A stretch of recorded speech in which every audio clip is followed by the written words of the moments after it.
ಮೊದಲ ಬಾರಿಗೆ ಮಂಗಳೂರಿನಲ್ಲಿ ಹೊರನಾಡು ಮತ್ತು ಗಡಿನಾಡು ಅಭ್ಯರ್ಥಿಗಳಿಗೆ ಸಿಇಟಿ ಕನ್ನಡ ಭಾಷಾ ಪರೀಕ್ಷೆಯನ್ನು ನಡೆಸಲಾಯಿತು. ಇದುವರೆಗೆ ಬೆಂಗಳೂರಿನಲ್ಲಿ ಮಾತ್ರ ಸಿಇಟಿ ಕನ್ನಡ ಭಾಷಾ ಪರೀಕ್ಷೆಯನ್ನು ನಡೆಸಲಾಗ್ತಾ ಇತ್ತು.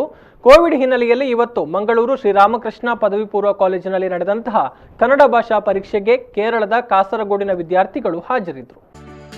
ಕಾಸರಗೋಡು ಜಿಲ್ಲಾಡಳಿತ ಕೇರಳದ ಗಡಿ ತಲಪಾಡಿ ತನಕ ಸಾರಿಗೆ ಸೌಕರ್ಯವನ್ನು ಏರ್ಪಡಿಸಿದ್ರು. ತಲಪಾಡಿ ಗಡಿ ಪ್ರದೇಶದಿಂದ ಪರೀಕ್ಷಾ ಕೇಂದ್ರದ ತನಕ ಪದವಿ ಪೂರ್ವ ಶಿಕ್ಷಕರ ಸಂಘಟನೆಯ ನೇತೃತ್ವದಲ್ಲಿ ಪರೀಕ್ಷಾರ್ಥಿಗಳ ಅನುಕೂಲಕ್ಕಾಗಿ ಬಸ್ಸಿನ ವ್ಯವಸ್ಥೆಯನ್ನ ಮಾಡಲಾಗಿತ್ತು. ಕೋವಿಡ್-19 ಹಿನ್ನೆಲೆಯಲ್ಲಿ ಸೂಕ್ತ ಸುರಕ್ಷತಾ ಕ್ರಮಗಳನ್ನು ಕೈಗೊಳ್ಳಲಾಗಿತ್ತು. ವಿದ್ಯಾರ್ಥಿಗಳು ಕೂಡ ಮಾಸ್ಕ್, ಸ್ಯಾನಿಟೈಸರ್, ಸುರಕ್ಷಾ ಕಿಟ್ ಮತ್ತಿತರ ಸುರಕ್ಷತಾ ಸಾಮಗ್ರಿಗಳ ಸಹಿತವಾಗಿ ಪರೀಕ್ಷೆಗೆ ಹಾಜರಾಗಿದ್ರು. ಮಂಗಳೂರಿನಲ್ಲಿ ಇಂದು ನಡೆದ 50 ಅಂಕಗಳ ಕನ್ನಡ ಭಾಷಾ ಪರೀಕ್ಷೆಗೆ 360 ಮಂದಿ ವಿದ್ಯಾರ್ಥಿಗಳು ನೋಂದಾಯಿಸಿದ್ದಾರೆ ಅಂತ ದಕ್ಷಿಣ ಕನ್ನಡ ಪದವಿ ಪೂರ್ವ ಶಿಕ್ಷಣ ಇಲಾಖೆಯ ಪ್ರಭಾರ ಉಪನಿರ್ದೇಶಕರಾದ ವಿಷ್ಣುಮೂರ್ತಿ ತಿಳಿಸಿದ್ದಾರೆ. ಇವತ್ತು ರಾಮಕೃಷ್ಣ ಪದವಿ ಪೂರ್ವ ಕಾಲೇಜಿನಲ್ಲಿ ಸುಮಾರು 360 ವಿದ್ಯಾರ್ಥಿಗಳು ನೋಂದಾಯಿಸಿಕೊಂಡಿದ್ದಾರೆ.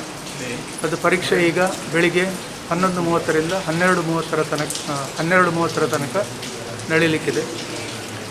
ಈ ಪರೀಕ್ಷೆಯಲ್ಲಿ ಹೆಚ್ಚಿನ ವಿದ್ಯಾರ್ಥಿಗಳು ನಮ್ಮ ನೆರೆಯ ಕೇರಳ ರಾಜ್ಯದ ವಿದ್ಯಾರ್ಥಿಗಳು.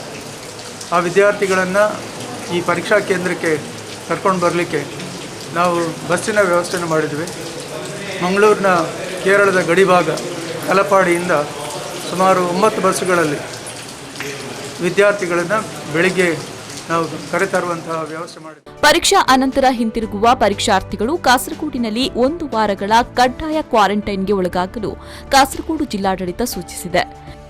ಶರತ್ ಸಾಲಿಯನ್, V4 News 24/7 ಮಂಗಳೂರು.